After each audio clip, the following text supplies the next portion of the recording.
sun is out.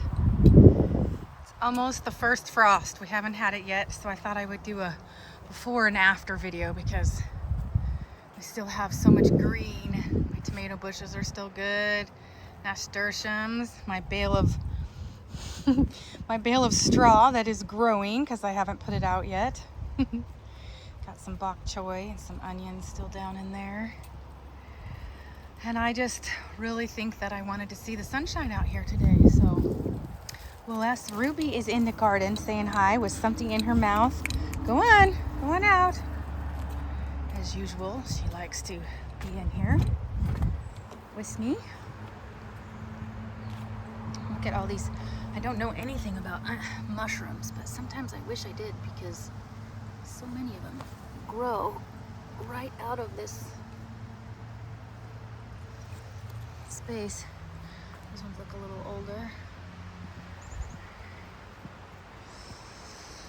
Yeah, so lots of things that are spent and done, and I really just need to do a good recording because it's going to be a before and after this year because this thing ran me. The garden ran me this year. I didn't run it with recovery, and there's actually a lot of spinach and mustard greens in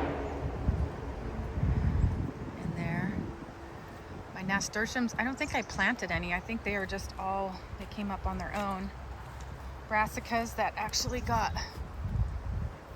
more aphids on them after everything else was done. It took later to get to them, but we'll probably get some fruit off of them. Some Brussels sprouts won't be ready until January or February for me.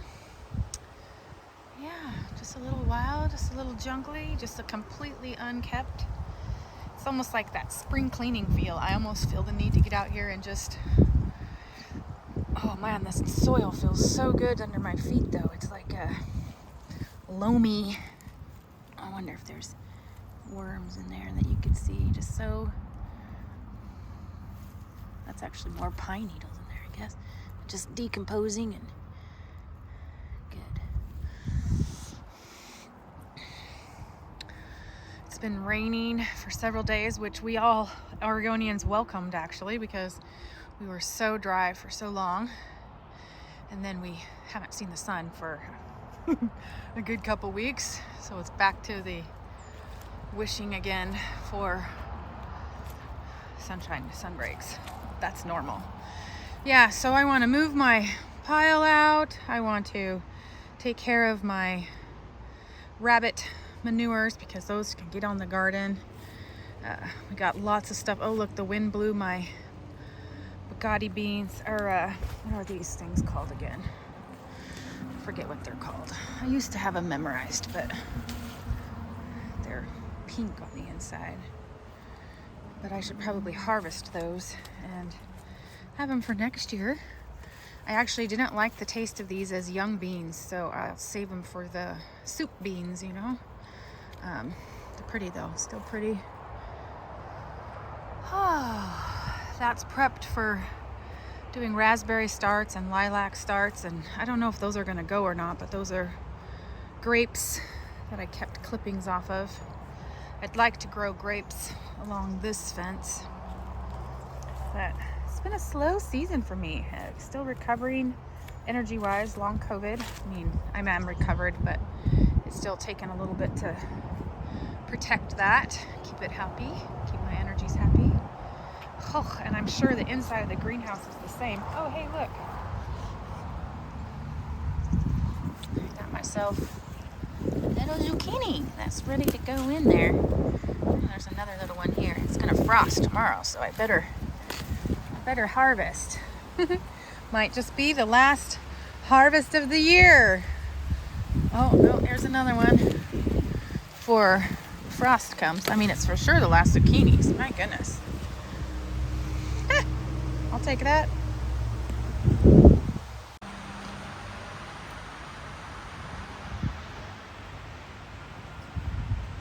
Hello, Frankie. Frankie May. Can you say hi?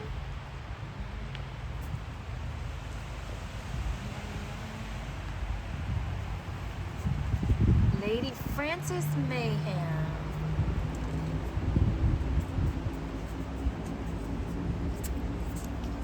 Yes, and I see you too.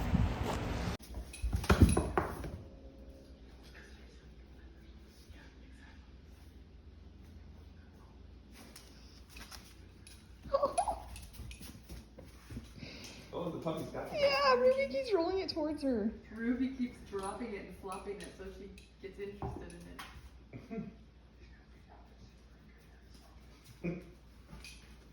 Now she's playing keyboard. That's exactly what Ruby wanted. So as you can see, we have a new puppy that joined our crew to go along with Ruby Lou and Cindy. Ruby Lou is not quite a year, and Cindy is an old lady. She's 12. The two younger girls will eventually be the parents of our breeding program where we're going to have puppies and all that. We used to do that. We did it for a decade early on, and it's time to return to those roots. And returning to roots is kind of the feel of a lot of this video this year, this time. It's fall, not quite winter. It's before the frost and then after the frost, and it's been a season of celebrating the little transitions between fall and winter and kind of savoring it and enjoying it and feeling the change. Started some seeds upstairs so that I have some green in the winter. Watched my garden go over and the plants and things change. Enjoy breaks in the sun, blue skies and breaks in the sun. The empty nest transition is on me. My youngest is off to college. I'm a grandma now. There'll be pictures of our new grandson at the end of this thing. Super proud of that. But I haven't been a volleyball coach, and it's been fun to just have a slower season and to be inspired, you know, doing the writing thing still, but being inspired by the birds and the beautiful tiny details, and taking a second longer to sit and look at it and stop and smell the flowers, if you will, smell the roses.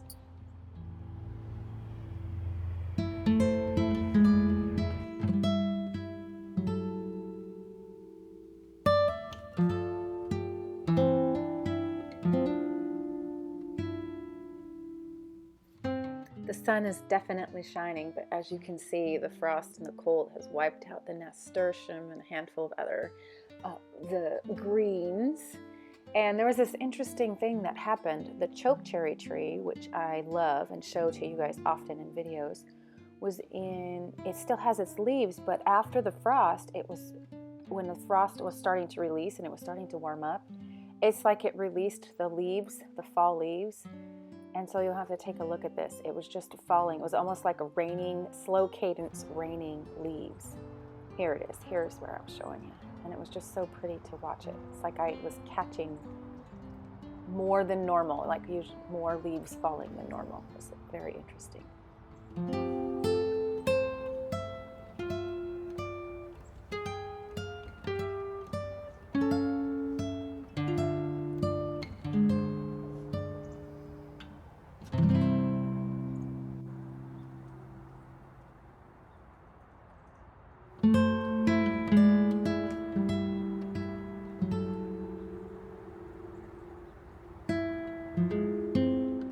So during this time, our neighbor up front, which we now have new renters up there, but the owners, before the renters came in, they decided to go ahead and take down one of the really giant fir trees that was up there. It had two tops on it, and they didn't want to take the risk of it falling on either our barn or their newly remodeled house. And so you'll be able to see coming up the transition of what that corner of our property looked before and after. And I'm really grateful because I've talked about the wall of trees that I have before, but it definitely changes the scape and the view and lets some more light in. I'm real excited for my chickens to have a break in the to tree line for sunshine to come through, and in the winter especially to be able to defrost the ground a little bit and give them some sunshine.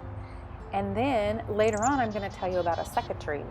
The second tree was on our property, and we did it. We had the same crew come in. See, here it is. See how much light comes in after it's gone? Just really opened up the sky and made things look so different. So we have a tree that was on the corner of our house that I went ahead and showed you in some videos earlier up close so that you can see how close it is to the house, and then also that it had a split on the top, the two tops. And then last year during the ice storm that we had, it actually shed some limbs and damaged our roof. So we went ahead and here's the before, so you can see how big it is. Actually turned out to be a tree that was between about 105 years old if you counted the rings, which we did. And the logger who took it out said that he believed it was to be 150 feet tall. So it's obviously a really big tree. We have lots of big trees around us and we love them. We don't ever usually want to get rid of them, but this one was so close to the house, and like I said, it had done damage during the ice storm that we had last year, and there was a few dead limbs in it that were hung up in it that were big enough to cause damage all by themselves. So we had the crew come in, and I'm going to show you that next.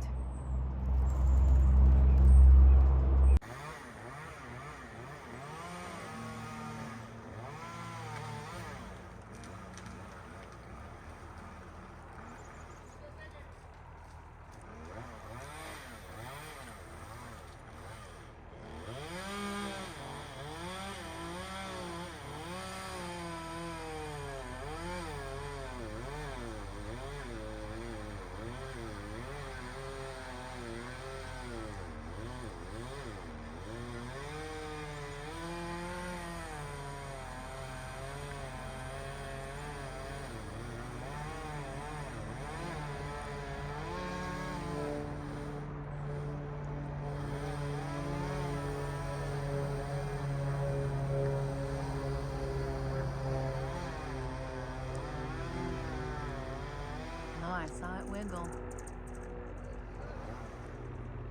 Oh, it's getting ready. Oh, there it goes.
Boom.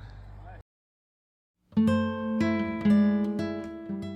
was pretty impressive to watch those fellas do that job. Scary even. So then we had the frosts came, and they were there for several days, and so I was just outside appreciating some of the beauty and actually catching an actual frost. So we had the before frost, the after frost, and now we have the frost in action.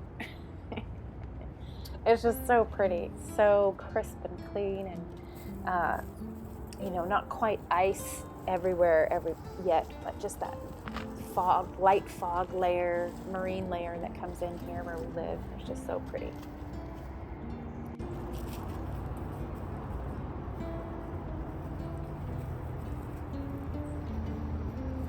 The neighbors across back there harvested the corn that they planted, and then they actually cleaned up that whole field and rototilled it. I'm not sure if they planted a grass crop for next spring or not, but they definitely are prepared to farm it next year, which is interesting because they haven't actually been successful harvesting farm. It hasn't been a successful farm the whole time that we've lived here. So definitely the things that you do while it's ice cold outside is you have a nice toasty fire. Love my fireplace. Most that know me know that I'm a cold-blooded person, so I love to sit there So I got out on a walk in my neighborhood, enjoyed the beautiful creek, and you'll see some other views here, different things that I was doing to just slow down the season, because we still got a whole month just shy before winter is actually here, and to see the beauty for what it is just right now, and to not be, sometimes I get the winter blues and it's too cold and it's too dreary. We get overcast, lots of overcast days, but I didn't really want to face that this year. I just wanted to kind of find the beauty in the moment and not be rushing ahead. The thing with my health has definitely been teaching me a lot more about patience and not considering patience the enemy. So further down on the walk, got to see all these. There's a section where there's an old farmhouse that's probably turn of the century, 1900s, 1910 built. And there's some old walnut trees and some a vintage rose and a really old grapevine and some other stuff there. But underneath this walnut tree, where the pavement was, where cars had driven over a lot of the walnuts, there were so many birds. At one time there was like 30 birds and the squirrel and everything else. And this little guy was talking to me, getting after me, hanging out. And then, as you'll see coming up in the next video here, this is nutria. Do you guys have nutria where you live? The nutria are inside one of the ponds, and this little family was out. There's 3 of them sitting there, and they were swimming around and entertaining me. And they're kind of a varmint up here. They're a pest. They actually kind of ruin lake, but it's not my little pond. It's not a lake, it's a pond, but it's not my little pond, so it doesn't matter to me. They were kind of interesting. And so the rest of this is just different things that I've been doing to enjoy the change of season. And I missed videoing quite a bit this summer. I actually thought about going back, because I have some videos. I thought about going back and sticking a video in just because it's been so long. But there's pictures of my grandson, my daughter-in-law, who's back at school, back in college too, and just the different things that we found precious and beautiful during this transition season. And like I said, so hopefully you guys enjoyed. Hopefully you were sitting there drinking a cup of hot chocolate or coffee or tea or something, and then just savoring it up, enjoying the beauty that is around us. And until the next one, I'll see you guys later.